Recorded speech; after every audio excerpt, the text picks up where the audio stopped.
নমস্কার, আপনাদের সকলকে স্বাগত হাই নিউজ নেটওয়ার্কের আম দরবার অনুষ্ঠানে। আর এই আম দরবার অনুষ্ঠানে কি হয় সেটা আপনারা সকলেই জানেন। আপনাদের সঙ্গে রয়েছে আমি শান্তম চক্রবর্তী। আর আজ আমাদের সঙ্গে স্টুডিওতে উপস্থিত রয়েছেন বিশেষজ্ঞ রাজনৈতিক বিশ্লেষক অধ্যাপক ডক্টর রাজাগোপাল ধর চক্রবর্তী। রাজাদা, স্বাগত। আমরা অবশ্যই রাজাদার সঙ্গে আলোচনায় যাব।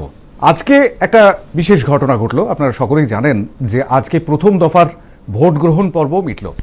মোটের উপর শান্তিতেই, কোট আনকোট, সেই এক কথাই বারবার বলি, কিন্তু সেই সঙ্গে সঙ্গে বেশ কিছু বিক্ষিপ্ত অশান্তির ঘটনাও ঘটল পশ্চিমবঙ্গ জুড়ে। অর্থাৎ যে যে জায়গাগুলোতে নির্বাচন হলো, 30টি আসনে 5টি জেলায় নির্বাচন হলো, 191 জন প্রার্থীর ভাগ্য নির্ধারণ হলো। কিন্তু মুশকিলটা হলো এটাই যে বেশ কিছু জায়গায় অশান্তির ছবিটা আমরা দেখতে পেলাম। আমরা অশান্তির সেই ছবিগুলো সারা দিন ধরে দেখিয়েছি আপনাদের। আর এবার আপনাদের কাছে প্রশ্ন যে এই প্রথম পর্বের ভোট দেখে আপনারা ঠিক কি বুঝছেন, এটা যেমন সাধারণভাবে আপনাদের কাছ থেকে আমরা জানতে চাইব, সেই সঙ্গে সঙ্গে এই নির্বাচনের এই প্রথম 30টি আসনের, প্রথম দফার 30টি আসনের ঠিক কি হতে পারে, একটা সম্ভাবনা। অবশ্যই কি হবে সেটা আমরা কেউই বলতে পারবো না, কিন্তু কি হতে পারে, হওয়ার সম্ভাবনা কি রয়েছে, সেটাই একটুখানি বোঝবার চেষ্টা করব আজকের আমাদের এই অনুষ্ঠানে, যার শিরোনাম আমরা রেখেছি সম্ভাবনার অঙ্ক। সম্ভাবনার অঙ্কে আমরা একটুখানি বোঝবার চেষ্টা করব যে ঠিক কি হতে চলেছে 30টি আসনে। 5টি জেলা, পূর্ব মেদিনীপুর, পশ্চিম মেদিনীপুর, পশ্চিম মেদিনীপুর ভেঙে তৈরি হয়েছে আরও একটি জেলা ঝাড়গ্রাম, সেই জেলারও 4টি আসন রয়েছে। এদিকে পুরুলিয়া রয়েছে, ওদিকে বাঁকুড়া রয়েছে। অর্থাৎ এই 5টা জেলা। রাজাদা, আমি একটু যদি আলোচনায় আসি যে এই 5টা জেলার সামগ্রিক চিত্রটা তো আমরা বুঝবো, কিন্তু প্রাথমিক প্রশ্নটা এটাই হবে যে ভোটটা কেমন দেখলেন? না, ভোট অন্য বছর যেরকম হয় তো ঠিকই আছে। 79% বোধ হয়, যেটা অ্যাপ্রক্সিমেট ট্রেন্ড ইসিআই থেকে জানাচ্ছে, এটা তো পার্সেন্টেজ ঠিকই আছে। এই গরমের মধ্যেও যে মানুষ এতটা ভোট দিয়েছে, এবং আসামের থেকেও, আজকে আসামেও ভোট হয়েছে, আসামের থেকেও বাংলায় ভোট বেশি পড়েছে, এটা তো ফ্যাক্ট। সুতরাং পশ্চিমবঙ্গের মানুষ গণতন্ত্র ব্যাপারে অনেকটা সচেতন, তারা ভোটাধিকার প্রয়োগ করতে চায়, এবং ভোটে কারচুপি হয়েছে এরকম অভিযোগ নেই। গন্ডগোল তো সব পশ্চিমবঙ্গে একটা ইতিহাস আছে, হট করে সেটা তো বুঝে যাবে না। সুতরাং যা ঘটেছে সেগুলো অতীতের লিগ্যাসি বহন করেই সে যা ঘটেছে, সুতরাং তাকে বিশেষ গুরুত্ব না দেওয়াই ভালো। আমি বলবো যে 80% মানুষ যখন ভোট দিয়েছেন এই গরমের মধ্যে, তো বোঝা যাচ্ছে মানুষের একটা উৎসাহ আছে, স্বতঃস্ফূর্ত উৎসাহ আছে, তারা তাদের মতাধিকার প্রয়োগ করতে চেয়েছে এবং দিয়েছে। এটাই করোনা, বুঝতে হবে, শুধু গরম শুধু না, করোনার আবহাওয়া রয়ে গেছে, সেকেন্ড ওয়েভ চারিদিকে আসছে, মানুষ এটা ভয়ে ভয়ে রয়েছে। তা সত্ত্বেও যেভাবে মানুষ তার ভোটাধিকার প্রয়োগ করেছে, মানুষকে নিঃসন্দেহে আমাদের সাধুবাদ দিতেই হবে। তাদের জন্যই আমাদের এই গণতন্ত্র। সুতরাং এটা যারা যারা ভোট পেয়েছেন তারা যেন ভুলে না যান। একেবারে কারা ভোট পেলেন কিংবা কারা ভোট পেলেন না সেই বিষয়টা তো এখনো পর্যন্ত পরিষ্কার নয়। পরিষ্কার হয়ে যাবে 2রা মে মাসের 2 তারিখে। কিন্তু এই মুহূর্তে আমরা একটুখানি প্রথমে পূর্ব মেদিনীপুরের দিকে তাকাবো, একটুখানি পূর্ব মেদিনীপুরের 7টা আসনের দিকে যাব। কিন্তু একটা কথা বলে রাখা ভালো, সেটা হচ্ছে যে আমাদের এই যে সম্ভাবনার অঙ্ক, আমরা 2016 সালে যখন এই সম্ভাবনার অঙ্ক করেছিলাম, সেই সময়ে অনেকে প্রশ্ন তুলেছিলেন, কিন্তু এই প্রশ্নটা একেবারে বুথ ফেরত সমীক্ষার মতন হবে না, বুথ ফেরত সমীক্ষার মতন করবার চেষ্টাও আমরা করিনি, সেই প্রচেষ্টাও আমরা করব না। কিন্তু একটা বিষয়, সেটা হচ্ছে যে 2016 নির্বাচনে এই যে 30টা আসন, তার বেশিরভাগটাই চলে গিয়েছিল তৃণমূল কংগ্রেসের ঝুলিতে। কিন্তু তারপর পরিস্থিতিটা বেশ খানিকটা যে বদলেছে, সেটা আমরা গতকাল রাত্রেই তার একটা উদাহরণ দেখতে পেলাম। ভগবানপুরে, পটাশপুরের 2টি ব্লকে, সেখানে বিজেপি এবং তৃণমূল কংগ্রেসের মধ্যে সংঘর্ষ। তৃণমূল কংগ্রেসের তরফ থেকে অভিযোগ করা হচ্ছিল যে বিজেপি তাদেরকে মারধর করেছে। সুতরাং সেই ছবিটা দেখে অনেকেই বলতে শুরু করেছেন যে বিজেপি যথেষ্ট শক্তি বৃদ্ধি করেছে, যে জায়গার থেকে ক্ষমতাসীন দল বেশ খানিকটা হীনবল হয়ে পড়েছে বিভিন্ন জায়গায়, এরকমটা তাঁদের ধারণা। কিন্তু 2019 লোকসভার যে নির্বাচন, সেখানে এই বিধানসভার আসনগুলিতে বেশ কিছুটা শক্তি বৃদ্ধি যে বিজেপি করেছে সেটা অস্বীকার করবার কোনো জায়গা নেই, এবং যেখানে বেশিরভাগ জায়গাতেই সিপিআইএম বা সিপিআই কিংবা ফরওয়ার্ড ব্লক বা আরএসপি অর্থাৎ বাম দলগুলো যে জায়গায় এই আসনগুলিতে দ্বিতীয় স্থানে ছিল, কোথাও কোথাও প্রথম স্থানেও চলে এসেছিল, এমনকি কংগ্রেসও দুটি আসনে, সেই জায়গায় 2016 থেকে 2019-এর পার্থক্যটা কিন্তু অনেকটাই। এই মুহূর্তে পূর্ব মেদিনীপুরের 7টি আসনের প্রার্থী তালিকা একবার একটুখানি দেখে নেব। পূর্ব মেদিনীপুরের 7টি আসনে প্রথমেই পটাশপুর আসছে, 212 নম্বর প্রার্থী তালিকা। উত্তম বারিক তৃণমূল কংগ্রেসের, অম্বুজাক্ষ মহান্তি বিজেপির এবং সিপিআই-এর সৈকত গিরি অর্থাৎ সংযুক্ত মোর্চার। কাঁথি উত্তর তৃণমূল কংগ্রেসের যুযুধান তরুণ কুমার জানা, বিজেপির সুনিতা সিংহ এবং সিপিআইএম-এর অর্থাৎ সংযুক্ত মোর্চার প্রার্থী সিপিআইএম-এর সুতনু মাইতি।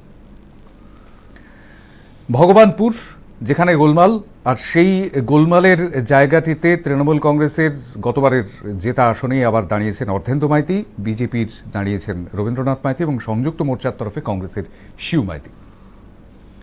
খেজুরি তফসিলি জাতির জন্য সংরক্ষিত আসন, পার্থপ্রতিম দাস তৃণমূল কংগ্রেসের, বিজেপির শান্তনু প্রামাণিক এবং সিপিআইএম-এর হিমাংশু দাস দাঁড়িয়েছেন সেখান থেকে। কাঁথি দক্ষিণে লড়লেন তৃণমূল কংগ্রেসের জ্যোতির্ময় কর, অরূপ কুমার দাস বিজেপির এবং সংযুক্ত মোর্চার তরফে সিপিআই-এর অনুরূপ পণ্ডা। এরপর আসে রামনগর, তৃণমূল কংগ্রেসের অখিল গিরি, তাঁরই গতবারের জেতা সিট, সেখানেই দাঁড়িয়েছেন বিজেপির স্বদেশ রঞ্জন নায়েক এবং সংযুক্ত মোর্চার তরফে সিপিআইএম-এর সব্যসাচী জানা। এগরা তৃণমূল কংগ্রেসের তরুণ মাইতি, তৃণমূল কংগ্রেসই গতবারও জিতেছিল, বিজেপির তরফে দাঁড়িয়েছেন অরূপ দাস এবং সংযুক্ত মোর্চার তরফে কংগ্রেসের মানস কুমার কর মহাপাত্র। এই যেখানে পূর্ব মেদিনীপুরের ছবি, সেই পূর্ব মেদিনীপুরের 7টি আসনের, পূর্ব মেদিনীপুরের মোট আসন অবশ্যই 16টি, তার মধ্যে 7টি আসনে ভোট হলো প্রথম দিন। এটা কি হতে পারে এর মোটামুটি? দেখুন, মানে 2016-এ যখন নির্বাচন হলো আমরা যেটা দেখলাম যে তৃণমূলের একচ্ছত্র আধিপত্য। পূর্ব মেদিনীপুরে সবটাই তৃণমূল জিতেছিল। যে আজকে নির্বাচন ঘটেছে, আমি ওই 30টার মধ্যে, আমার যে টোটাল 30টার মধ্যে 2খানা পুরুলিয়ার যে আসন পেয়েছিল কংগ্রেস, বাঁকুড়ার একটা আসন পেয়েছিল আরএসপি। এটা ছিল 2016 চিত্র, এবং সেখানে বিজেপির খুব একটা ভূমিকা ছিল না।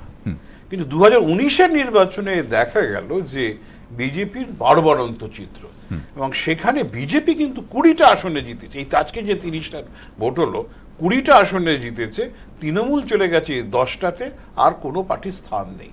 একেবারে পোলারাইজড ভোট বিটুইন বিজেপি এবং তৃণমূল, এটা কিন্তু 2019-এ আমরা দেখলাম।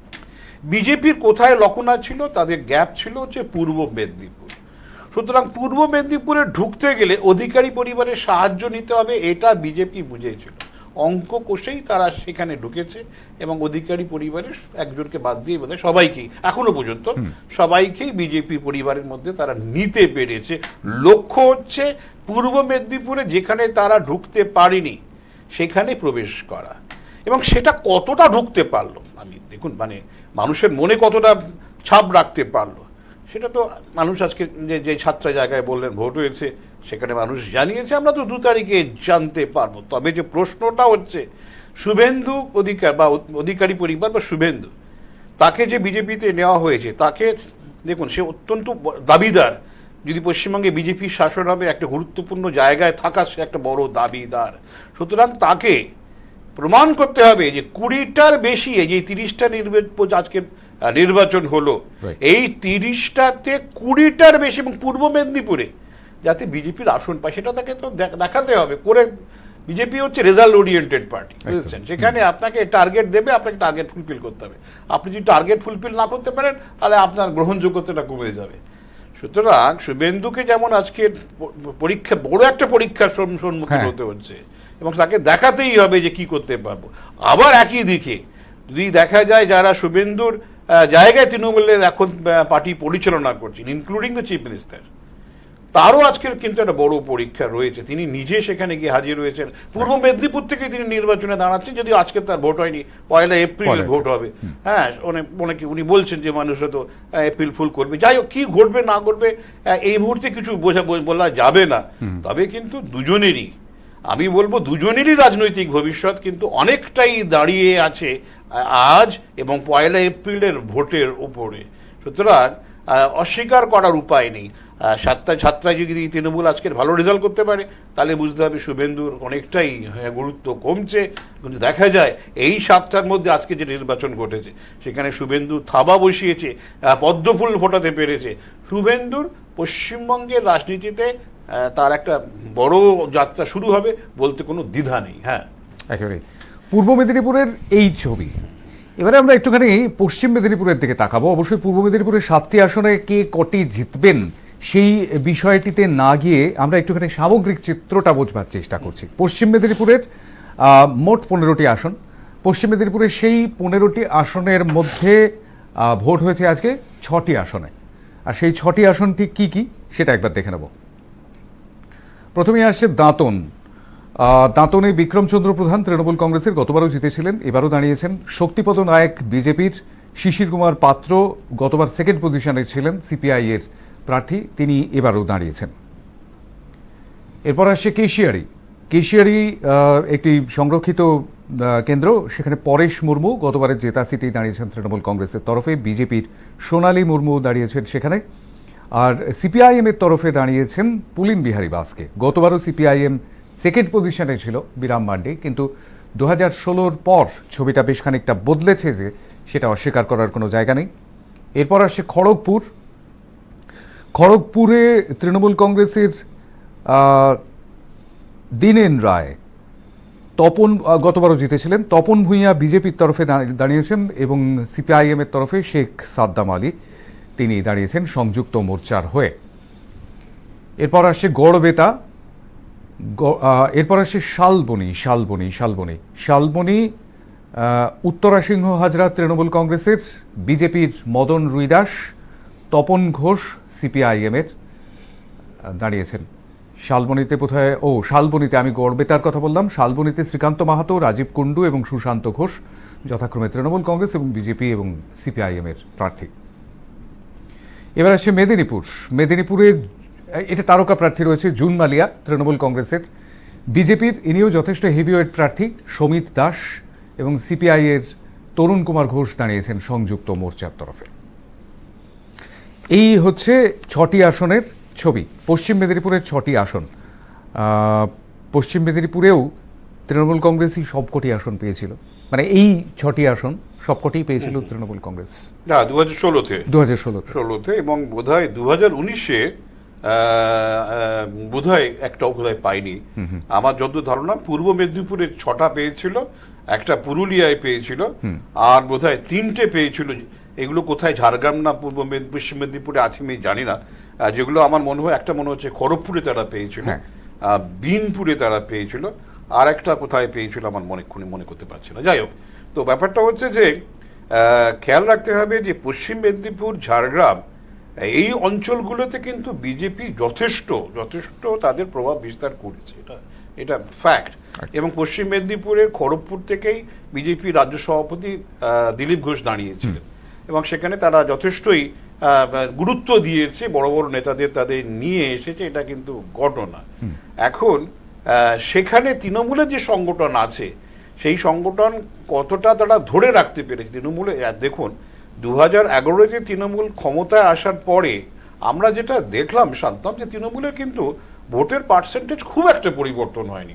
16-তে প্রায় 45% পেয়েছিল, 19-এ হয়ে গেছিল 43%। এই যে সামান্য পার্সেন্টেজের হেরফের ঘটা ছাড়া খুব একটা তৃণমূলের ভোট ব্যাংক কমেনি। যে ভোট ব্যাংক যেটা কমেছিল সেটা হচ্ছে কংগ্রেস এবং বামেদের, যে বিরাট রক্তক্ষয় সেখানে ঘটে গিয়েছিল। বলা যেতে পারে, খুব সহজভাবে বলা যায়, সামগ্রিকভাবে সমগ্র পশ্চিমবঙ্গে বিজেপি 10.3% থেকে 40+ যে ভোটটা পেয়েছে, প্রায় 30% ভোট তাদের বেড়ে গেছিল 16 থেকে 19। পুরোটাই এসেছিল কংগ্রেস এবং বামেদের থেকে। সেই জায়গায় দাঁড়িয়ে এখন প্রশ্ন হচ্ছে বামেরা কতটা ভোট নিজেদের দিকে টানতে পারবে। বামেরা কিন্তু একটা জায়গায় আসা শান্তম যে আসার চেষ্টা করছে যে আপনারা তো 10 বছর দেখলেন, আমাদের অতীত দেখেছেন, এবার আমাদের ফিরিয়ে আনুন। এবং তারা বেশ কিছু যুবপাত্রী নানান জায়গায় দিয়েছে, শিক্ষিত রুচিসম্মত নানান জায়গায় প্রার্থী দিয়েছে। সেটা কতটা ভোটে প্রভাব ফেলবে এই মুহূর্তে আমরা কেউ জানি না, কিন্তু একটা কিন্তু তাদের মধ্যে প্রয়াস আছে। আমি বলবো এই প্রয়াসটার লক্ষ্য হচ্ছে যে সমস্ত ভোটাররা বিজেপিকে 2019-এ ভোট দিয়েছিল সেখান থেকে একটা অংশকে সরিয়ে আনা, পুরোপুরি সরিয়ে আনতে পারবে না। যারা বিজেপিকে ভোট দিয়েছিল তারা মনে করেছে তৃণমূলের পরিবর্তন দরকার, যতক্ষণ না পরিবর্তন হচ্ছে তারা কিন্তু ভোট দিয়েই যাবে, এটা হচ্ছে আমার ধারণা। কেন যে ভোটার একবার মনে করে যে আমি এখান থেকে সরে গিয়েছি, আমি তার শেষ দেখে ছাড়বো, পশ্চিমবঙ্গে ভোটারদের এই মানসিকতাই বলে আমার মনে হয়েছে। কিছু অংশ তাদের হয়তো ফেরত আসতে পারে, যতটা এটাকে আমি বলছি return migration from BJP to left বা কংগ্রেস। এখন বিজেপি তৃণমূল থেকে কতটা ভাঙাতে পারে, ওই স্রোতটা যদি বেশি হয়ে যায় বিজেপির যে এগিয়ে যাওয়াটা আটকানো মুশকিল হবে। যদি দেখা যায় তৃণমূল থেকে বিশেষ ভাঙাতে পারছে না, তাহলে কিন্তু বামেদের ভোট বিজেপি থেকে চলে যাওয়াতে হতে পারে যে তৃণমূল কিছুটা অ্যাডভান্টেজে থাকতে পারে, সেরকমটাই অনেকে বলছেন। এবং তৃণমূল সুপ্রিমো মমতা বন্দ্যোপাধ্যায় তিনি বিভিন্ন প্রচার সভায় গিয়েও বলছেন যে যদি এদেরকে অর্থাৎ সংযুক্ত মোর্চাকে, বাম কংগ্রেসকে ভোট দেন, বাম কংগ্রেস আইএসএফকে ভোট দেন, তাহলে সেটা বিজেপিকেই দেওয়া হবে। ঠিক উল্টোটা কিন্তু আসলে মোটামুটিভাবে এরকমটাই মনে করা হচ্ছে। যারা ভোট নিয়ে যারা চর্চা করেন তারা মনে করছেন যে বিজেপি বিরোধী ভোটটা তৃণমূলের সুবিধাই করে দেবে, বেশ খানিকটা সুবিধা করে দেবে।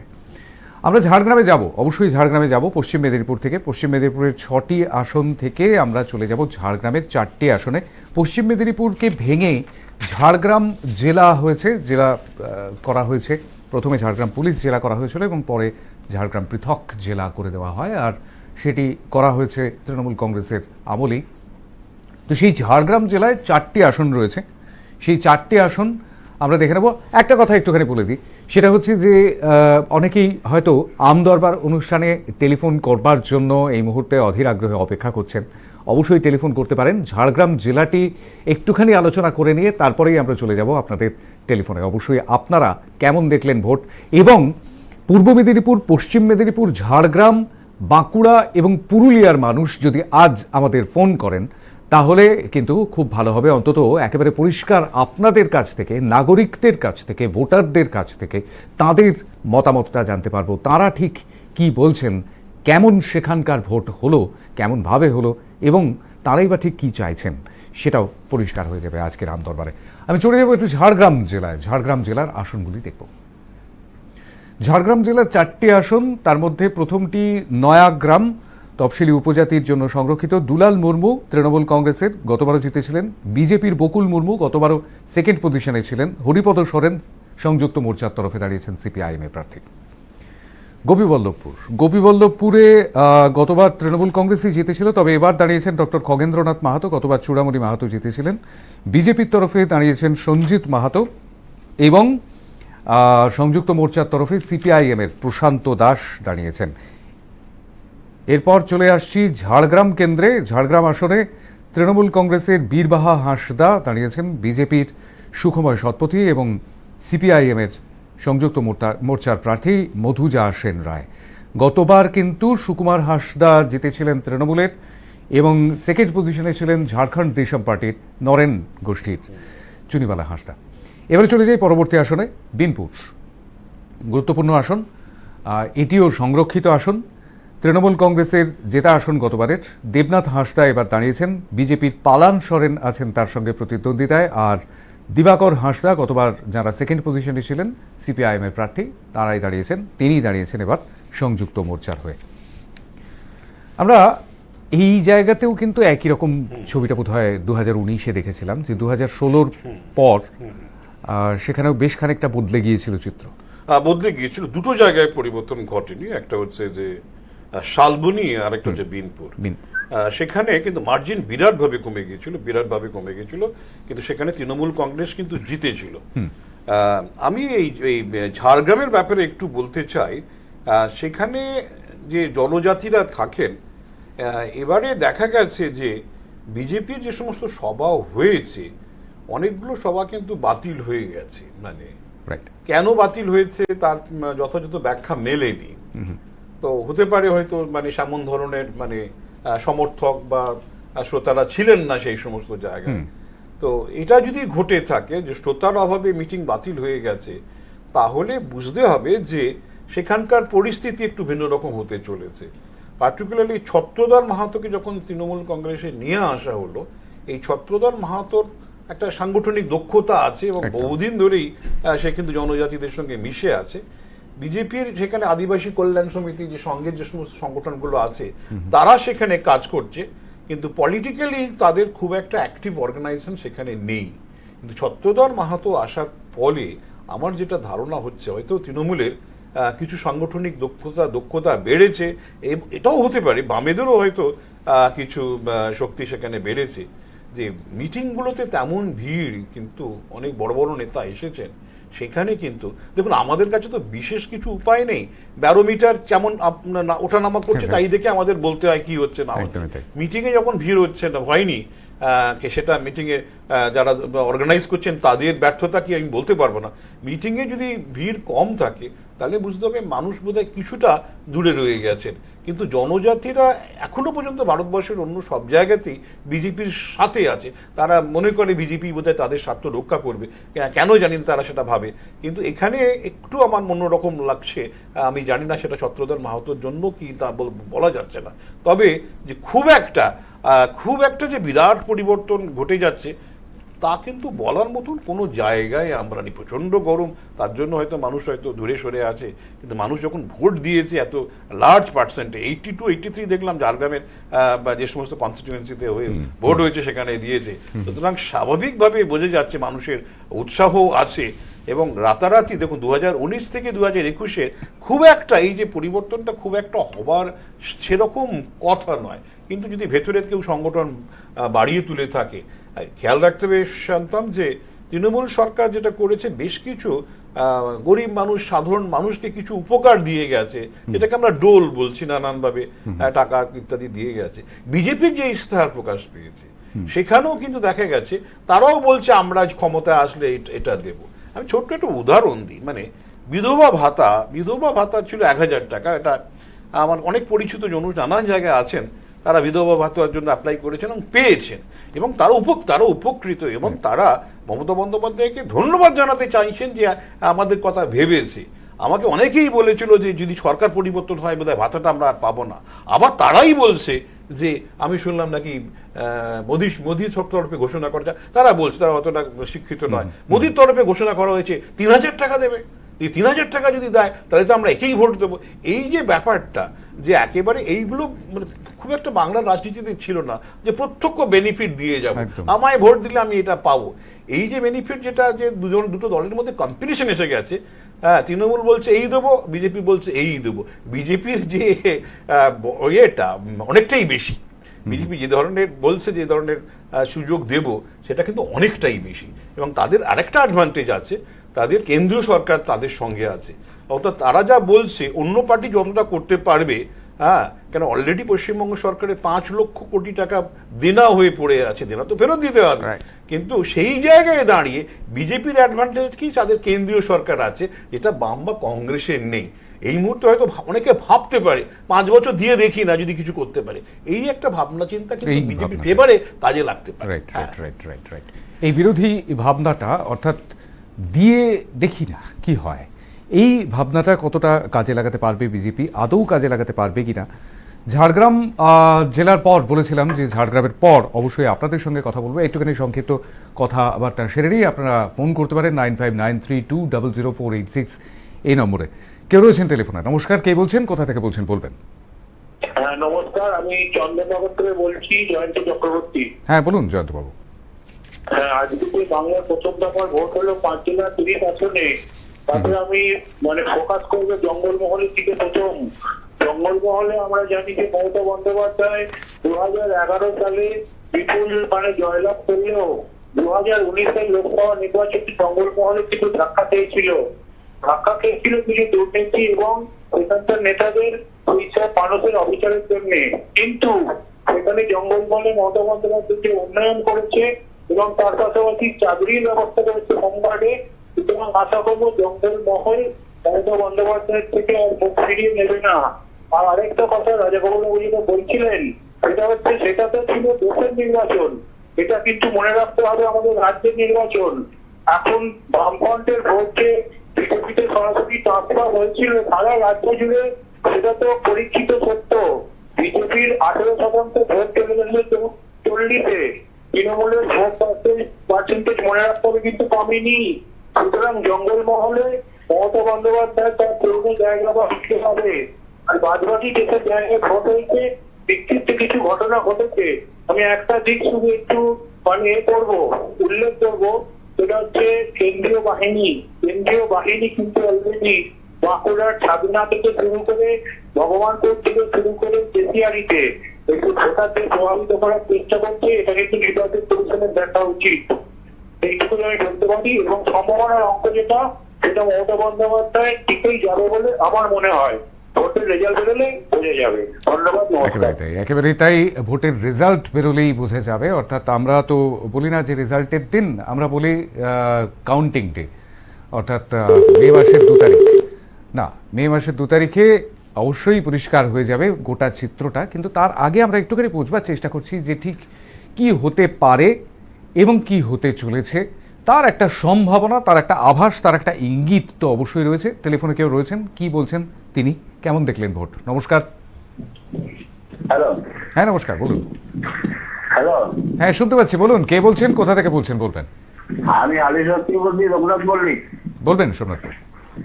হ্যাঁ রমজান রমজান আজকে ভোটে যা করলো, যা হলো, সেই রাজ্যে তো বিজেপির এত বড় দলন তো কোথা থেকে আসলে? টাকা পয়সা খুব দামছে নাকি? নরেন্দ্র মোদী আমাদের টাকা দিয়ে ভোট কিনতে হবে নাকি? 900 টাকা দিয়ে গ্যাস কিনতে হচ্ছে। কি হলো? হ্যাঁ শুনছি আপনার কথা, বলুন। আপনার এই প্রশ্নের উত্তর তো আমরা দিতে পারবো না। বেশ, অনেক ধন্যবাদ। আসলে মুশকিলটা হচ্ছে আপনার এই প্রশ্নের উত্তর তো আমরা দিতে পারবো না। নরেন্দ্র মোদীর টাকার দরকার তো নাকি, এটা যদি আপনি আমাকে প্রশ্ন করেন আমি কি করে উত্তর দেবো বলুন, আমার পক্ষে বলা সম্ভব নয়। যাই হোক, আপনার মতামতটা আপনি ঠিক কিভাবে দেখছেন আজকের এই ভোট, অর্থাৎ প্রথম দফার 1টা দফার ভোট তো হলো, আরও 7টা দফা এখনও বাকি রয়েছে। আর সেই সব 7 দফার মানে 8 দফার মোট ভোটাভুটির শেষে আমরা অপেক্ষা করতে থাকবো যে কবে পরীক্ষার ফল প্রকাশ হয়। অর্থাৎ সেই পরীক্ষা যেখানে 294টা প্রশ্নপত্র, 294টা প্রশ্নপত্রে সঠিক উত্তর কে দিতে পারলেন এবং তারপর ঠিক কতটা নম্বর পেলেন, সেটাই হচ্ছে সবচেয়ে বড় বিষয়। যাই হোক, আমাদের সঙ্গে আরও কেউ টেলিফোনে যোগ দিয়েছেন। নমস্কার, কে বলছেন, কোথা থেকে বলছেন বলবেন। আমি নদিয়া থেকে মোহাম্মদ নাজির হোসেন বলছিলাম। বলবেন নাজির ভাই। বলছি, আজকে তো প্রথম দফার ইলেকশন। আমরা পশ্চিমবঙ্গবাসী বিভিন্ন দল, আমরা দাবি করেছিলাম বিভিন্ন দফে ভোট করতে, যা 8 দফায় ভোট কমিশনার মেনে নিয়েছিলেন। আমরা কি জন্য করেছিলাম? যেখানে সুস্থ পরিবেশ থাকলে সঠিক পরিষেবা মানুষ পাবে। কিন্তু দেখা গেল কি, কমিশনার সম্পূর্ণরূপে ব্যর্থ। যেখানে ইভিএমের বিভিন্ন সমস্যা, অশান্তি, তাহলে কেন্দ্র বাহিনী এনে খরচ করে লাভ দেখি, আপামর জনগণের টাকা খরচ করে এই ইলেকশন করা, এটা বোকামি ছাড়া আর কিছু মনে হয়নি।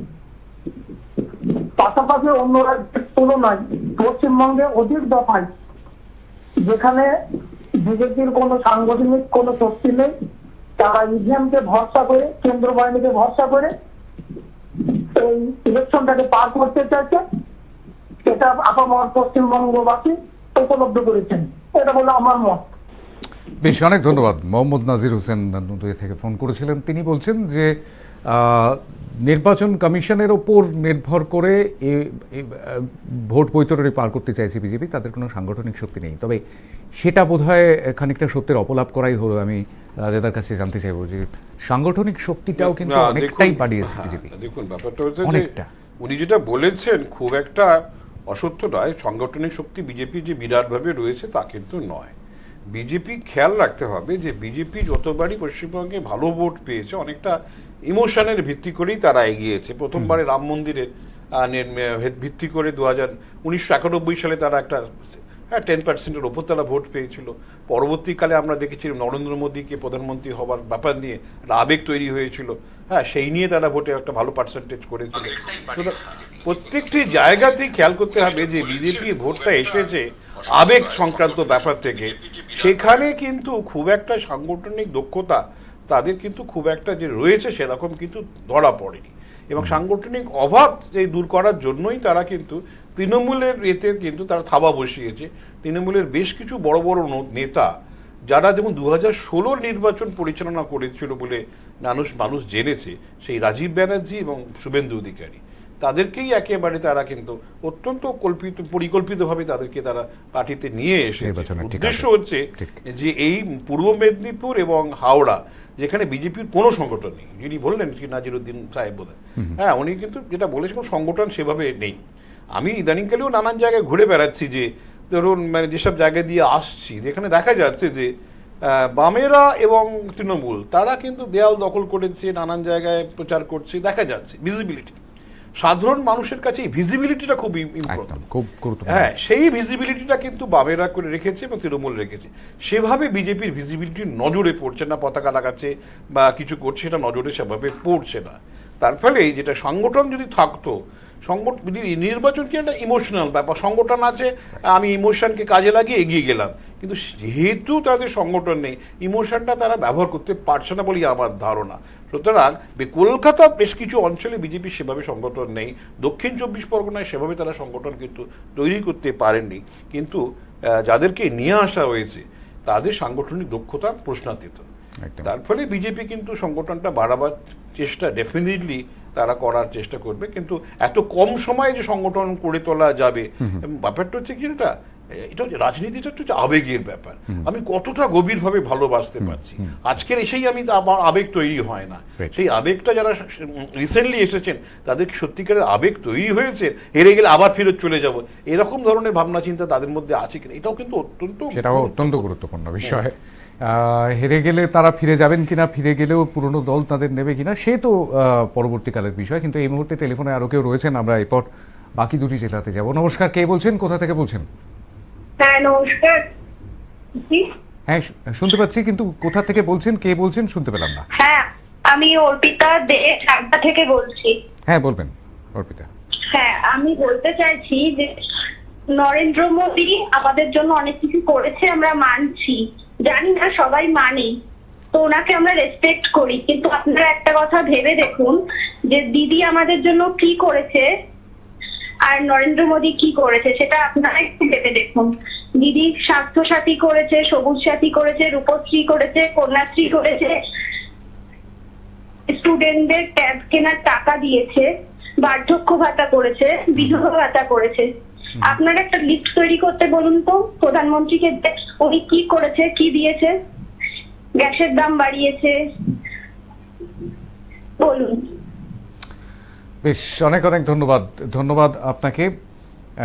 প্রকারান্তরে আমি প্রাথমিকভাবে বলতে শুরু করেছিলেন যখন অর্পিতা চাকদহ থেকে ফোন করেছিলেন, নদিয়া জেলা এখনই ভোট নয়, নদিয়া থেকে চাকদহ থেকে যখন অর্পিতা বলছিলেন, তখন আমার প্রাথমিকভাবে মনে হয়েছিল যে হয়তো ভারতীয় জনতা পার্টিকে খানিকটা এগিয়ে রাখছেন, বাট পরে একটুখানি অন্যদিকে ঘুরলো। অবশ্যই তৃণমূল কংগ্রেসের উন্নয়নের কথাটাই বলেছেন তিনি। আমাদের সঙ্গে আরো একজন রয়েছেন টেলিফোনে। নমস্কার,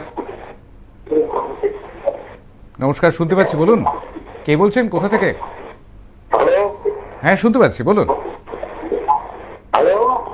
হ্যাঁ শুনতে পাচ্ছি আপনার কথা, বলুন কে বলছেন, কোথা থেকে?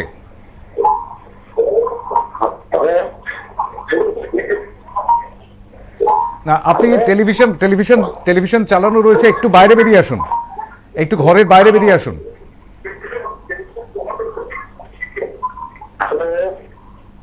না, কথা বলা সম্ভব নয়। আমি একটুখানি চলে যাব এবার অন্য জেলায়, পুরুলিয়াতে চলে যাব। পুরুলিয়া জেলায় 9টি আসন, আর 9টি আসনের 9টিতেই নির্বাচন হয়েছে আজ প্রথম দফায়। এই 9টি আসনে ঠিক কি মানে 9টি আসন কোন কোন প্রার্থী লড়েছেন সেটা একবার দেখে নেওয়া যাক। পুরুলিয়ায় প্রথমে আসছে বান্দোয়ান, তপশিলি উপজাতির জন্য সংরক্ষিত। তৃণমূল কংগ্রেসের রাজীব লোচন সরেন গতবারের জেতা সিট, সেখানেই দাঁড়িয়েছেন তিনি। পার্সি মুর্মু বিজেপির হয়ে দাঁড়িয়েছেন এবং সুশান্ত বেসরা গতবার দ্বিতীয় স্থানে ছিলেন, এবার সংযুক্ত মোর্চা সিপিআইএম প্রার্থী। বলরামপুরে তৃণমূল কংগ্রেসের শান্তিরাম মাহাতো জেতা সিটে দাঁড়িয়েছেন তিনি। বিজেপির বানেশ্বর মাহাতো এবং কংগ্রেসের তরফে উত্তম বন্দ্যোপাধ্যায়। কংগ্রেস গতবারও সেকেন্ড পজিশনে ছিল, এবারও তারা সংযুক্ত মোর্চার হয়ে প্রার্থী দিয়েছে। এরপর আসছে বাগমুন্ডিতে গতবার কংগ্রেস জিতেছিল। নেপাল মাহাতো জিতেছিলেন কংগ্রেসের এবং দ্বিতীয় স্থানে ছিলেন সমীর মাহাতো তৃণমূল কংগ্রেসের। এবারও নেপাল মাহাতো দাঁড়িয়েছেন কংগ্রেসের হয়ে, অবশ্যই সংযুক্ত মোর্চার তরফে। সুশান্ত মাহাতো দাঁড়িয়েছেন তৃণমূল কংগ্রেসের টিকিটে। আর আজসু বিজেপি তার জোট সঙ্গী এজেএসইউ তাকে ছেড়ে দিয়েছে, অর্থাৎ অল ঝাড়খণ্ড স্টুডেন্টস ইউনিয়ন তাকে ছেড়ে দিয়েছে এই সিটটি। আশুতোষ মাহাতো দাঁড়িয়েছেন সেখানে। এবার চলে আসবো পুরুলিয়ার জয়পুর কেন্দ্রে। জয়পুরে কিন্তু একটা বিষয় অবশ্যই বলতে হবে, সেটা হচ্ছে উজ্জ্বল কুমার। এই উজ্জ্বল কুমার তার তৃণমূল কংগ্রেসের যিনি দাঁড়িয়েছিলেন তার মনোনয়ন বাতিল হয়ে গিয়েছিল এবং মনোনয়ন বাতিল হয়, সেখানে নির্দল প্রার্থীকেই সমর্থন করছে তৃণমূল কংগ্রেস। নরহরি মাহাতো বিজেপির এবং ফরওয়ার্ড ব্লকের অর্থাৎ সংযুক্ত মোর্চার তরফে দাঁড়িয়েছেন ফণীভূষণ কুমার। এবারে চলে আসি পরবর্তী কেন্দ্রে পুরুলিয়ায় সুজয় বন্দ্যোপাধ্যায় তৃণমূল কংগ্রেসের, সুদীপ মুখোপাধ্যায় বিজেপির হয়ে দাঁড়িয়েছেন এবং কংগ্রেসের তরফে সংযুক্ত মোর্চার প্রার্থী পার্থ প্রতিম বন্দ্যোপাধ্যায়। এরপর মানবাজার, এটিও সংরক্ষিত আসন। সন্ধ্যারানী টুডু গতবারও জিতেছিলেন, এবারও দাঁড়িয়েছেন তৃণমূল কংগ্রেসের টিকিটে। বিজেপির গৌরী সিং সর্দার, গতবার সিপিআইএম এর ইপিল মুর্মু ছিলেন দ্বিতীয় স্থানে, এবার সিপিআইএম এর সংযুক্ত মোর্চার প্রার্থী যামিনীকান্ত মান্ডি। এবারে এসে কাশীপুরে গতবারও জিতেছিলেন স্বপন কুমার বেলথারিয়া, এবারও দাঁড়িয়েছেন তৃণমূল কংগ্রেসের টিকিটেই। কমলাকান্ত হাঁসদা বিজেপির প্রার্থী হয়েছেন এবং সিপিআইএম এর সংযুক্ত মোর্চার প্রার্থী মল্লিকা মাহাতো। এরপর পাড়ায় উমাপদ বাউরি তৃণমূল কংগ্রেসের, তিনি দাঁড়িয়েছেন। নদিয়া চাঁদ বাউরি বিজেপির, স্বপন বাউরি সিপিআইএম এর সংযুক্ত মোর্চার প্রার্থী। চলে আসবো রঘুনাথপুরে। হাজারি বাউরি তৃণমূল কংগ্রেসের, বিবেকানন্দ বাউরি বিজেপির এবং সিপিআইএম এর সংযুক্ত মোর্চার প্রার্থী গণেশ বাউরি। এই ছিল 9টি আসন। একটা কথা অবশ্যই বলতে হবে, আমি মিস করে গেলাম বলতে গিয়ে, সেটা হচ্ছে পুরুলিয়া যে আসনটি, সেই আসনটিতে আজকে একটু গোলমাল হয়েছিল। তৃণমূল কংগ্রেসের প্রার্থী গুলি করে দেবো এরকম একটি মন্তব্য করেছিল এবং তাই নিয়ে বেশ খানিকটা উত্তেজনাও তৈরি হয়, বেশ খানিকটা বিতর্কও তৈরি হয়। আমি আরেকটা বিষয় বলবো, এই পুরুলিয়া কেন্দ্রে গতবার সুদীপ মুখোপাধ্যায় জিতেছিলেন কংগ্রেস, তিনি এবার বিজেপিতে এসেছেন। হ্যাঁ, এবার পুরুলিয়ার 9টি আসন নিয়ে একটু শুনি। দেখুন, পুরুলিয়াতে গতবারে তো ছিল, আমরা জানি 2016-তে তারা তো তৃণমূল অধিকাংশ আসনেই জিতেছিল। এবং মজার ব্যাপারটা হচ্ছে যে 2019-এ যখন লোকসভার নির্বাচন হয়, এই পুরুলিয়ায় কিন্তু একটা বিজেপির যথেষ্ট হাওয়া ছিল, বুঝেছেন। এবং কিন্তু মানবাজারে কিন্তু তৃণমূলের 10,000 ভোটে লিড ছিল। মানবাজারে বোঝা যাচ্ছে, মানবাজারে বোধহয় তৃণমূলের সংগঠন নিশ্চয়ই যথেষ্ট ভালো, এটা পরিষ্কার। সুতরাং মানবাজারে এবারে কি হবে আমি বলতে পারছি না। তো সুদীপ মুখোপাধ্যায় কংগ্রেসে ছিলেন, পুরুলিয়াতে বিজেপিতে এসেছেন, তার সমর্থকরা নিশ্চয়ই তার সঙ্গে চলে এসেছেন বলা যেতেই পারে। আবার এটা অসন্তোষ তৈরি হয়, যারা সেখানকার দাবিদার ছিলেন তারাও একটু অসন্তুষ্ট হতেও পারেন। তো এর যে খুব একটা ইম্প্যাক্ট হয় তা কিন্তু না, মানুষ ভোট দেয় সিম্বলে। এই বাঘমুন্ডিতে সবচেয়ে মজার কথা, বাঘমুন্ডিতে বিজেপি এগিয়ে ছিল 52,000-এরও বেশি ভোট। তা সত্ত্বেও কিন্তু তারা আজাসুকে, অর্থাৎ ঝাড়খণ্ডে পরিষ্কার বোঝা যাচ্ছে ঝাড়খণ্ডে বিজেপির একটা কোনো পরিকল্পনা আছে নিঃসন্দেহে। তাহলে নিঃসন্দেহে কোনো পরিকল্পনা নেই।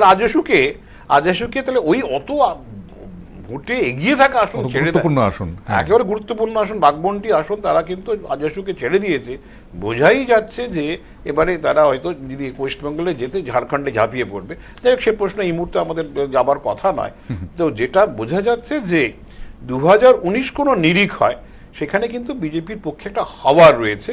সেই হাওয়া কন্টেন করার জন্য ওয়েস্টবেঙ্গল সরকার কি করেছে, এই যে তিনি অর্পিতা যিনি ফোন করেছিলেন, তৃণমূল সরকার অনেক কিছু করেছে।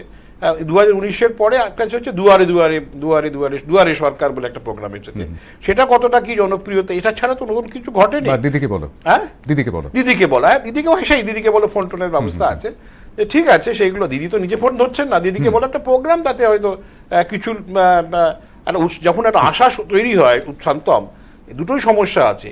দিদিকে বলো, হ্যাঁ দিদিকে ফোন করলেই সমাধান হয়ে যাচ্ছে, খুব ভালো, আর ফোন করলাম সমাধান হলো না, তাতে কিন্তু এর কিন্তু বিপরীত একটা প্রতিক্রিয়া হওয়ার সম্ভাবনা দুটোই থেকেছে। সুতরাং কি ঘটেছে, কেমন হয়েছে আমরা সঠিকভাবে এই মুহূর্তে বলতে পারবো না। আমি শুনেছি দুয়ারে সরকার যে প্রকল্পতে বহু মানুষ অংশগ্রহণ করেছেন, তারা নাকি অনেক যে সমস্যাগুলো ছিল, দুয়ারে সরকার এবং সেই সঙ্গে পাড়ায় পাড়ায় পাড়ায় পাড়ায় পাড়ায় সরকার হিসাবেতে প্রচুর মানুষ এসেছে, তারা নানান মানুষ সেখানে তাদের যে কিছু পাওয়া স্বাস্থ্যসাথী কার্ড বা কিছু তারা সেখানে অ্যাপ্লাই করেছে, এবং বোধহয় সার্টিফিকেটও বোধহয় শিডিউল কাস্ট সার্টিফিকেট বা ওবিসি সার্টিফিকেট এগুলো বোধহয় সেখানে দেওয়ার একটা ব্যবস্থা হয়েছে। এবং এইটা যে একটা বিরাট যে মানে মত পরিবর্তন করতে পারবে, করেছে কিনা আমি জানি না, যদি করে থাকে তাহলে বুঝতে হবে এই দুয়ারে দুয়ারে সরকার যে ব্যাপারটা প্রোগ্রামটা ভালো। কারণ এই মুহূর্তে কিন্তু যারা 2019-এ ভোট দিয়ে যেভাবে ভোট দিয়েছিলেন, আমি যে বক্তব্যটা রাখতে চাইছি সেটা খুব পরিষ্কার, যে একেবারে নিরপেক্ষভাবে যেটা বলতে চাইছি, যারা 2019-এ ভোট দিয়েছিলেন বিজেপির পক্ষে, তারা নিঃসন্দেহে, যদিও সত্যি কথা কেন্দ্র রাজ্যের ভোটটা আলাদা, তাদের কিন্তু একটা বক্তব্য ছিল যে আমরা এই পশ্চিমবঙ্গে যে শাসন আছে সেই শাসন থেকে বেরিয়ে আসতে চাই, সেটাই তাদের বক্তব্য ডেফিনেটলি ছিল, নাহলে তারা করতেন না। এখন যতক্ষণ না পর্যন্ত এই শাসনের পরিবর্তন ঘটছে, তারা কি তাদের মত পরিবর্তন করবে কিনা, দুয়ারে সরকারের ফলে তারা কি পরিবর্তন করেছেন কিনা, করবেন কিনা, সে ধরনের সমীক্ষা আমরা কেউ করিনি, জানি না, সেটা দেখতে হবে মানুষ কি করেছেন না করেছেন। তবে মানবাজারে তাদের যে সংগঠন আছে বলতে কোনো অসুবিধে নেই। তো 9টি আসনের মধ্যে আমার মনে হয় মানবাজার ছাড়া অন্য আসনগুলোতে 2019-এর নিরিখে বিজেপি অনেকটাই এগিয়ে আছে। এই মুহূর্তে কি হয়েছে সেটা আমরা তো 2 তারিখে জানতে পারবো। সেটাই, কারণ দলে দলে মানুষ ভোট কেন্দ্রে গিয়েছিলেন, যেমনটা জানা গেল যে প্রায় 80% কাছাকাছি। তো সেই জায়গাতে ঠিক কি দিলেন তারা, কি ভোট দিলেন সেটা তো এখনই জানা যাবে না। আমরা জানি না এই মুহূর্তে টেলিফোনে কেউ রয়েছেন কিনা এই সব কেন্দ্রগুলোতে যেখানে আজ ভোট হলো সেখান থেকে। নমস্কার, কে বলছেন, কোথা থেকে বলছেন বলবেন? নমস্কার, কেউ রয়েছেন টেলিফোনে? হ্যালো হ্যালো, কেউ রয়েছেন টেলিফোনে? বাঁকুড়া জেলা বিষ্ণুপুর থেকে বলছি। হ্যাঁ, কোথা থেকে বলছেন? বাঁকুড়া জেলা বিষ্ণুপুর। বিষ্ণুপুর মানে কি বাঁকুড়ার? তো বাঁকুড়া জেলা বিষ্ণুপুর থেকে। হ্যাঁ বলুন বলুন, কেমন হলো ভোট? আমার নাম স্বপন গোস্বামী। হ্যাঁ স্বপন বাবু, কেমন হলো ভোট? না, বিষ্ণুপুর তো আমার ভোট হয় না। আচ্ছা, হ্যাঁ হ্যাঁ হ্যাঁ, বিষ্ণুপুরে ভোট হয়নি, ঠিক ঠিক, কিন্তু বাঁকুড়া বিষ্ণুপুর তো পয়লা এপ্রিল ভোট। ঠিক ঠিক ঠিক ঠিক ঠিক ঠিক। কিন্তু এই মুহূর্তে বাঁকুড়ার হাওয়া ঠিক কি বলছে, কিরকম দেখলেন, মানে দেখছেন ভোটের চিত্র, ভোটের ছবি? দেখুন কি বলবো, এখন মোটামুটি হাওয়া তো দুদিকেই তো চলছে।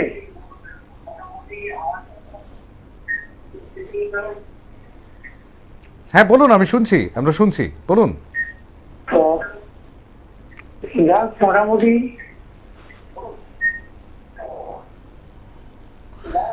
আসলে টেলিভিশনে টিভিতে শুনছেন এবং বলছেন, সেই কারণে একটা কমিউনিকেশন গ্যাপ তৈরি হয়ে যাচ্ছে, এটা মাঝখানে একটা ফারাক তৈরি হয়ে যাচ্ছে আর কি। যাই হোক, ধন্যবাদ স্বপনবাবু আমাদের ফোন করার জন্য। আমি এবার একটুখানি বাঁকুড়ার দিকেই যাব। বাঁকুড়ার 4টি আসন রয়েছে, 12টি আসনের মধ্যে 4টি আসনে আজকে ভোট হয়েছে। সেই 4টি আসনের গুরুত্বপূর্ণ অত্যন্ত আসনগুলি, সেই আসনগুলির দিকে একবার নজর রাখবো। বাঁকুড়ার শালতোড়া প্রথমেই আসছে, 247 নম্বর বিধানসভা ক্ষেত্র। শালতোড়া তপশিলি জাতির জন্য সংরক্ষিত।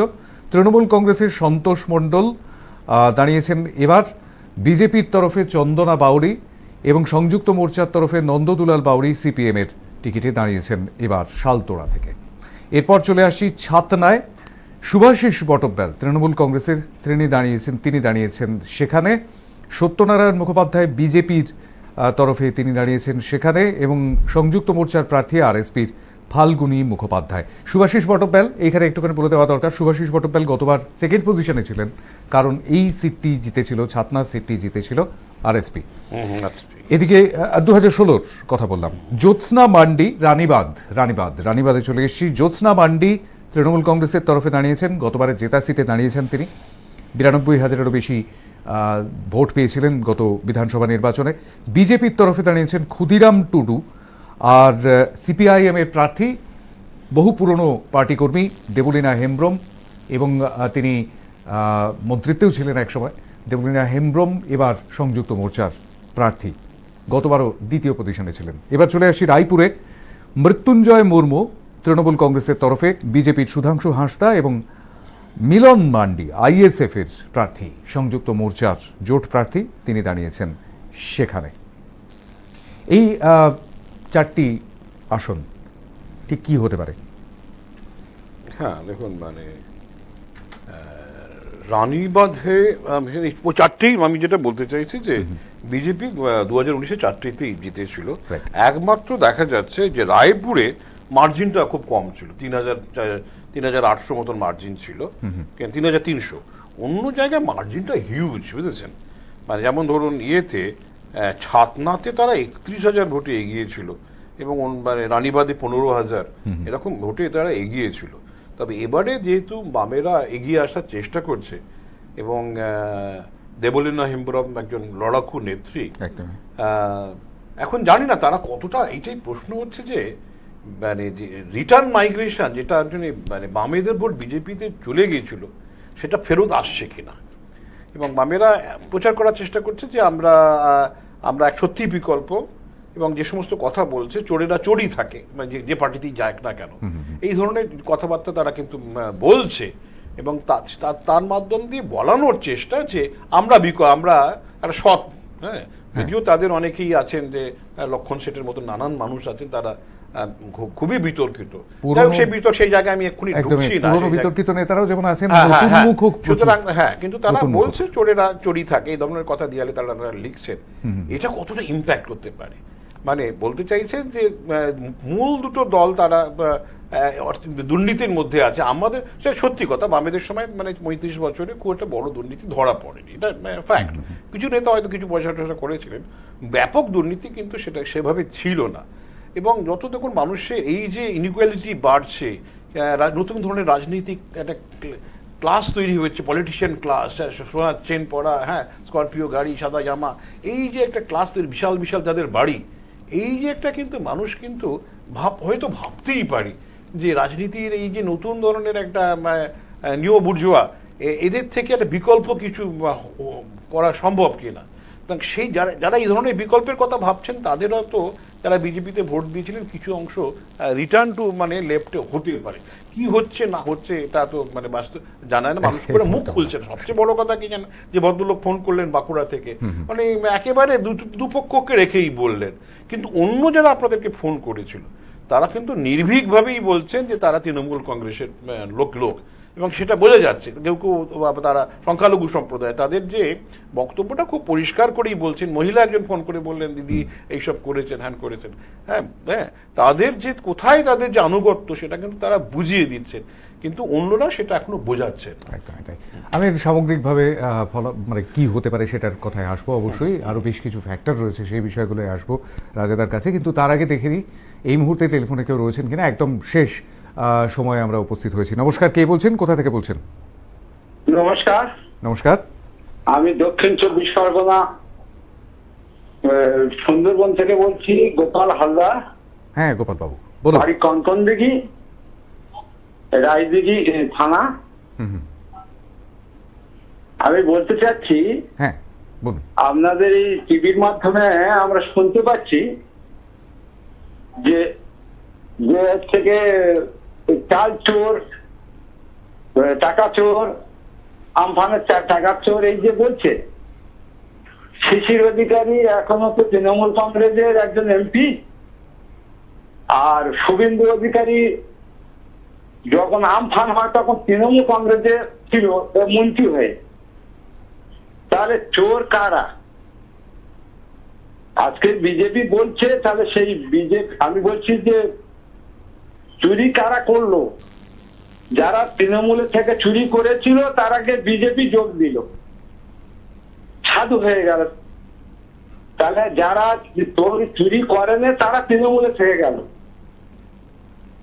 এইটাই আমার বক্তব্য। অনেক ধন্যবাদ গোপালবাবু, আপনার বক্তব্য অত্যন্ত পরিষ্কার প্রাঞ্জল বক্তব্য। আমাদের আজকের এটাই শেষ টেলিফোন ছিল, আর হয়তো ফোন নিতে পারবো না আমরা। খুব সংক্ষেপে সুন্দরবনের গোপাল হালদার যেমনটা বললেন, এই ফ্যাক্টরগুলো কি ম্যাটার করবে? কারণ রাজাদা বিষয়টা খুব পরিষ্কার করে বলতে গেলে দল বদলের পর, অর্থাৎ তৃণমূল কংগ্রেসে একদম পরিষ্কারভাবে তৃণমূল কংগ্রেস থেকে বিজেপিতে চলে আসার পর সেখানে বিজেপিতে তাদেরকে টিকিট দেওয়া হয়েছে, বিজেপিতে তারা দাঁড়িয়েছেন নির্বাচনে এবং তাই নিয়ে অসন্তোষ অব্যাহত। তৃণমূল কংগ্রেসের ভেতরেও প্রার্থী নির্বাচন নিয়ে অসন্তোষ অব্যাহত। তারকা প্রার্থীদের এনে, পরিযায়ী প্রার্থীদের এনে তাদেরকে সামনে দাঁড় করিয়ে দেওয়া হয়েছে। দীর্ঘদিন ধরে যারা সংগঠনটা করছিলেন তাদেরকে পেছনে ঠেলে দেওয়া হয়েছে। এই বিষয়টা নিয়ে তৃণমূল কংগ্রেসের অভ্যন্তরেও অসন্তোষ তৈরি হয়েছিল এবং তারাও প্রার্থী বদল করতে বাধ্য হয়েছেন। তো সেই জায়গা থেকে এই ফ্যাক্টরগুলো কতটা ম্যাটার করবে, কতটা প্রভাব ফেলবে? মানে সংগঠন তো সাধারণ কর্মীরা করে বেড়ান, তারা খুব একটা পাওয়ার আশায় করেন না, তারা আবেগে করেন, তাদের হয়তো আদর্শগত একটা ভাবনা চিন্তা আছে, সেখান থেকেই তারা লড়াই করেন। কিন্তু at the end of the day তাদেরও কিছু ইচ্ছে হয় যে আমিও কিছু পার্টির স্বীকৃতি পাই। কিন্তু যখন দেখা যায়, যখন স্বীকৃতি দেবার সময় অন্য লোকরা পেয়ে যাচ্ছে, অন্য পার্টি থেকে আসা লোক পেয়ে যাচ্ছে, বা অন্য পার্টি থেকে নেই, অনেকের হয়তো কোনো নামই নেই, মানে একেবারেই অজানা লোক, সেও টিকিট পেয়ে যাচ্ছে, কি যোগ্যতায়, কোন ম্যাজিকে, কোন জাদু বলে তারা টিকিট পাচ্ছে, যেগুলো এখন পরিষ্কার নয়, তখন মানুষের কাছে নানান ধরনের প্রশ্ন আসতে থাকে। একটা পার্টির বিশ্বাসযোগ্যতাও কিন্তু অনেকটা হারিয়ে যায়। যেমন ধরুন তৃণমূল কংগ্রেস কিভাবে করেছিল জানা যাচ্ছে না, বিজেপি একটা ড্রপ বক্স রেখেছিল, সেখানে নাকি মানুষ জমা টমা দিত, সেইগুলো কি মূল্যায়ন সত্যি হয়েছে কি না হয়েছে, কে করেছে, কি সার্ভে হয়েছে, কিছুই বোঝা যাচ্ছে না। তারপরে সেখানে রোলটা কি হয়েছে সেটা কিন্তু মানুষের মধ্যে হতে পারে। যে লোকটা ভাবছে আমি এতদিন বিজেপি করেছি, আমাকে না দিয়ে ওকে টিকিট দেওয়া হলো, তার যন্ত্রণাটা থাকতেই পারে। কিন্তু মানুষ, সেই মানুষটার ব্যক্তিগত যন্ত্রণাটা সাধারণ মানুষ কতটা শুনবেন এটা আমরা জানি না। সাধারণত নির্বাচনে যেটা ঘটে পশ্চিমবঙ্গে একেবারে পোলারাইজড ব্যাপার, কোন ব্যক্তিকে কোন দল উপেক্ষা করলো সেটা নির্বাচনে খুব একটা গুরুত্বপূর্ণ জায়গায় দেখে না। মানুষ মোটামুটি মন স্থির করে ফেলেছেন, আমি তৃণমূলকে ভোট দেবো না বিজেপিকে ভোট দেবো। যে তৃণমূলকে ভোট দেবে সে ঘাস ফুলে দেবে, যে বিজেপিকে ভোট দেবে পদ্মতে দেবে, এবং যারা অন্য ধরনের বিকল্পের কথা ভাবছে তাদের যে সিম্বল তারা ভেবে রেখে দিয়েছে। সুতরাং কোনো একটা দুটো মানুষকে বা বেশ কিছু যদি ঘটে যায়, তাদের যদি কোনো ধরনের বঞ্চনা ঘটে থাকে, তাহলে সামগ্রিকভাবে খুব একটা ইনফ্লুয়েন্স করে না। তবে তৃণমূল খেয়াল করতে হবে, তৃণমূলটা হচ্ছে নেতাভিত্তিক দল, বিজেপি হচ্ছে একটা অর্গানাইজেশনাল স্ট্রাকচারের মধ্যে চলে। নেতাকে যদি আপনি খেপিয়ে দেন, সে কিন্তু নানানভাবে সাপোর্টেজ করতে পারে। হ্যাঁ, সেইটা তৃণমূলের মধ্যে ভয় আছে। বড় বড় নেতাকে যদি আপনি কোনোভাবে টিকিট না দিয়ে থাকেন, উপেক্ষা করে থাকেন, বা তাকে আপনি যা যথাযোগ্য মর্যাদা দেন না দেওয়া হয়ে থাকে, সে মনে করছে আমি এই মন্ত্রিত্ব পাবার যোগ্য, আমাকে দেওয়া হলো না, বা আমি এটা পাবো এটা পাচ্ছি না, সে কিন্তু নানানভাবে ভেতর থেকে খেলা খেলতে পারে। কি খেলা খেলবে আমরা জানি না, কিন্তু বিজেপির পক্ষে সে কেউ এইটা খুব একটা সম্ভব নয়, কেন বিজেপির স্ট্রাকচারটা হচ্ছে স্বয়ংসেবক সংঘের মধ্য দিয়েই চলে। হ্যাঁ, যে বিজেপির স্ট্রাকচার। এখন যারা তৃণমূল থেকে আসছেন তারা হয়তো সেখানে নতুন একটা কালচার নিয়ে আসছেন, কিন্তু খুব একটা টিকিট না পাওয়ার অসন্তোষ রয়েছে। এটা যে ভোট বাক্সে ব্যাপক হারে পড়বে, এটা ভাববার খুব একটা কারণ নেই। বেশ, ঠিক কি হবে সেটা তো আমরা জানি না। কি হবে অর্থাৎ ভোট বাক্সে কোন প্রভাবটা কাজ করবে এবং জনগণেশ ঠিক কোন দিকে তাদের মাথাটি হেলাবেন, সেই বিষয়টা এখনো পর্যন্ত বোঝা যাচ্ছে না। বোঝা যাবে মে মাসের 2 তারিখে। তার মধ্যে প্রথম দফার এই নির্বাচনের পর্বটি কাটলো, মোটের ওপর পুরোপুরি নির্বিঘ্নে না কাটলেও একটু একটু বিক্ষিপ্ত অশান্তির ঘটনা অবশ্যই রয়েছে, অস্বীকার করবার কোনো জায়গা নেই। তবে 30টি আসনে মোটামুটিভাবে এই নির্বাচনটিকে সমাধা করা গেল। এবার পরবর্তী পর্বের জন্য, অর্থাৎ দ্বিতীয় পর্বের জন্য অপেক্ষা। যে পর্বের নির্বাচন রয়েছে, ভোট গ্রহণ রয়েছে এপ্রিল মাসের 1 তারিখে। আজকে আমাদের স্টুডিওতে উপস্থিত হওয়ার জন্য অনেক অনেক ধন্যবাদ রাজাদা। আমাদের সঙ্গে ছিলেন অধ্যাপক, রাজনৈতিক বিশ্লেষক ডক্টর রাজা গোপাল ধর চক্রবর্তী, আর ছিলেন আপনারাও আজকের আম দরবারে আপনাদের অভিজ্ঞতা আমাদের সঙ্গে ভাগ করে নিলেন। আজকের মতো আসি, নমস্কার।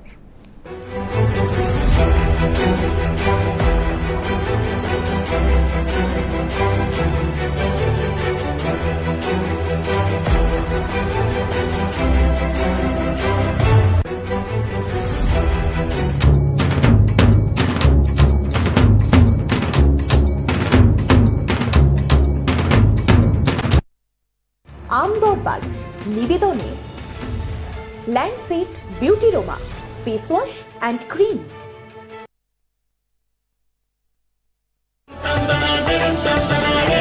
আপনি দেখছেন হাই নিউজ, নির্ভীক, নিরপেক্ষ। নষ্ট তো পয়সা নষ্ট, বিজনেস বড় করার জন্য টাকার দরকার, তাই না? তাই সোজা মুথুট ফাইন্যান্সের কাছে চলে গেলাম। 4 কোটির লোন নিলাম নিমেষে। তখন থেকে বিজনেস 4 গুণ আরো বেড়ে গেল।